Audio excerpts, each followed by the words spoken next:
కూటమి ప్రభుత్వం వచ్చిందనే కానీ దాని అవసరం అయితే ఎవరిని అడగాలో కూడా ఇప్పుడు ప్రజెంట్ లేదు. అంతకుముందు ఒక వాలంటీర్ అనే వాళ్ళు ఉన్నారు. కొంతమంది వాలంటీర్ వ్యవస్థ రాంగ్ అన్నారు, కొంతమంది రైట్ అన్నారు, ఉన్నాయి. కాకపోతే మనం ఈవెన్ ఎగ్జాంపుల్కి వరదల టైంలో వరదలను ఇప్పుడు తేవచ్చో తేకూడదో నాకు తెలియదు, కానీ అయిపోయిన సిచ్యువేషన్ అయినా కానీ దాంట్లో ప్రజలకి క్లారిటీ ఎవరిని అడగాలి, మాకు ఒకవేళ ఇప్పుడు వరద బాధితులు మేము మాకు ఇది జరిగిందండి మేము ఒకరికి చెప్పుకోవడానికి ఒక పర్సన్ అనే అతను లేడు. మీకు ఎవరైనా ఉన్నారో మరి మీరు ఎక్కడ ఉంటున్నారో తెలియదు, కానీ మేమైతే ప్రజెంట్ ఆ సిచ్యువేషన్ ఫేస్ చేశాను. అందుకని చెబుతున్నా, వరద బాధితుల టైంలో ఈ పర్సన్ని మీరు వెళ్ళి కన్సల్ట్ అవ్వండి అనే ఒక పర్సన్ తెలియదు. ఎడ్యుకేటెడ్ ఓకే, ఎవరినో గట్ట కన్సల్ట్ అవుతారు, కొంచెం రాజకీయ నాయకుల దగ్గరికి వెళ్ళి కూర్చుంటారు ఎట్టో గట్ట. మరి అసలు ఏమీ తెలియని వాళ్ళ పరిస్థితి ఏంది, ఇల్లిటరేట్ పరిస్థితి ఏంది, ఎవరిని అడగాలి?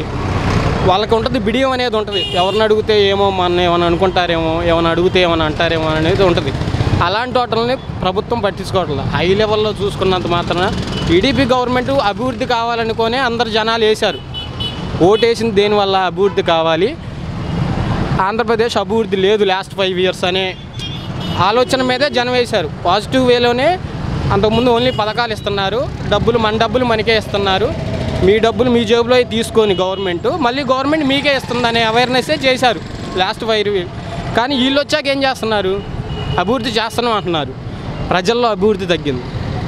బయట మరి పెరిగిందో లేదో నాకైతే కనిపించలే. మీకు ఏమైనా కనిపిస్తే మీరు చూస్తున్నారు కాబట్టి. ప్రజల్లో అభివృద్ధి ఎప్పుడు వచ్చిందంటే, నాకు అవసరం అయింది, నా అవసరాన్ని మీ దగ్గరకు తీసుకురావాలి. ఎవరు తీసుకురావాలి నా అవసరాన్ని? నేను వచ్చి ప్రతిసారి నేను మీకు చెప్పుకోలేనుగా, ఇప్పుడు నాది ఇదండి అవసరం, నాకు ఇలా వరదలు వచ్చి ఇలా అయ్యిందండి, నాకు ఇలా బైక్ ఆగమైందండి అని ఎవరికి చెప్పాలి? సర్వే ఎవరు వచ్చారు చెప్పనా? వరదలకి లోకల్లో ఉన్న సచివాలయం వ్యవస్థ రాలా. ఈ సచివాలయంలో ఉన్న వాళ్ళు ఎవరో రాలా. నాకు వచ్చిన ఎగ్జాంపుల్ నేను ఫేస్ చేశా. నేను షిరిడి సాయినగర్లో ఉంటా. నాకు వచ్చిన అతను శ్రీకాకుళం అతను నేను అడిగా, మీరు ఎక్కడండి సర్వే, మీది ఇక్కడికి వచ్చారు సర్వే చేయడానికి, మీకు ఎక్కడండి మీరంటే, మా శ్రీకాకుళం అండి, మమ్మల్ని ఇక్కడ ట్రాన్స్ఫర్ చేశారు, ఓన్లీ వరద బాధితులకు సహాయార్థం చేశారండి అని. ఆయనకు నేను తెలుసా, మా ఏరియా తెలుసా, చెప్పింది రాసుకొని వెళ్ళారు.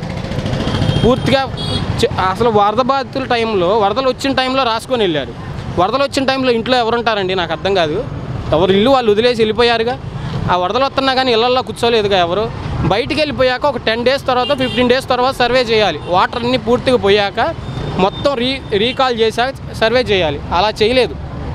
ఓన్లీ వరదలు వచ్చిన టైంలో నీళ్లు ఇంట్లో ఉన్నప్పుడు, రోడ్ల మీద నీళ్ళు ఉన్నప్పుడు, ఆల్మోస్ట్ 4 feet 3 feet ఉన్నప్పుడు సర్వే వాళ్ళు వచ్చారు. వాళ్ళ వరకు అప్పుడు ఆ టైంలో ఉండేవారు ఓనర్స్ ఉంటారు, రెంట్కుండే వాళ్ళు ఉండరు. రెంట్కుండే వాళ్ళు ప్రాపర్. ఇప్పుడు నాది విలేజ్, నేను విలేజ్ నుండి వచ్చా, మా విలేజ్కి వెళ్ళిపోయా. అప్పుడు నా సర్వే ఇచ్చింది ఎవరో, నా ఓనర్ ఇచ్చిండు. మీ ఓనర్ మీకు సర్వే ఇస్తారా కరెక్ట్గా? మా రెంట్కుండే అతను మునిగిండండి అని ఇస్తారా? మా ఇల్లు మునిగిందండి అని చెబుతారు. మీ ఇల్లు ఎక్కడంట?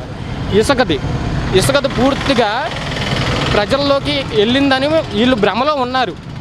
కూటమి ప్రభుత్వం, యాక్చువల్గా నేను వేసింది కూటమి ప్రభుత్వానికి, మా బ్రదర్ వేసింది కూటమి ప్రభుత్వానికి, అందరం వేసాం. ఏది అభివృద్ధి కావాలని. ఇసుక రేట్లు ఎక్కువ ఉన్నాయి.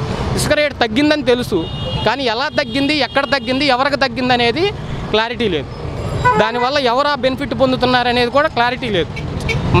మధ్య తరగతి వాడు బెనిఫిట్ పొందిందా లేదా అనేది వాళ్ళు హౌస్ కన్స్ట్రక్షన్ స్టార్ట్ అయ్యాక తెలిసింది. వీళ్ళు ఆల్రెడీ వదిలేరా? మేము ఇస్తున్నాం, హౌస్ కన్స్ట్రక్షన్ స్టార్ట్ అయిందా? వీళ్ళు గవర్నమెంట్ వచ్చాక ప్రపోజల్ వరకే ఉంది, ఇంకా స్టార్ట్ అవ్వలేదు. వీళ్ళు ఎప్పుడు వదులుతారో మధ్యతరగతి వాడికి మీరు ఇల్లు కట్టుకోండి, మీకు ఇంత మేము ఇస్తాము, అది క్లియర్ అయ్యాక జనాలు ఆ తర్వాత వాళ్ళు వెళ్ళి ఇసుక తెచ్చుకుంటారు. అప్పుడు దాకా ఎవరికి తెలియదు. ఓన్లీ ఇప్పుడు బాగుపడేది ఎవరంటే కన్స్ట్రక్షన్ చేసుకునే వాళ్ళు, బిల్డర్సు. వాళ్ళు లబ్ధి పొందారా లేదా వాళ్ళని అడగండి, వాళ్ళు చెబుతారు లబ్ధి మేము పొందామని. ఇసుక కూడా బ్లాకుల్లో అమ్ముతారని కూడా కొన్ని ఆరోపణలు అయితే వస్తున్నాయి, నిజమంటారా? బ్లాక్లో అమ్మకుండా ఎలా ఉంటారు? ఇప్పుడు ఇసుక ఆంధ్రప్రదేశ్లో ఇసుక మంచిది అని అందరికీ తెలుసు. హైదరాబాద్లో ఈ ఇసుక దొరికిద్దా? మన ఇసుక కృష్ణానదిలో ఉండే ఇసుక దొరకదు. హైదరాబాద్లో దొరికేది ఏంటంటే విజయవాడ నుండి వెళ్ళే ఇసుక, పల్లెటూరుల నుండి వెళ్ళే ఇసుకలే దొరుకుతాయి. ఎందుకంటే మన ఇసుక బాగుంటుందని అదొక పేరుంది. హైదరాబాద్లో మన ఇసుకలే పోయి అక్కడ కన్స్ట్రక్షన్ జరుగుతుంది. మనకు కన్స్ట్రక్షన్ లేనప్పుడు ఆటోమేటిక్గా ఇసుక బయటకే అమ్ముకుంటారు ఎవడైనా. నీకు ఇక్కడ కన్స్ట్రక్షన్ జరిగితే నువ్వు ఏడ వాడుకుంటావు, బయట వాడుకోవు కదా.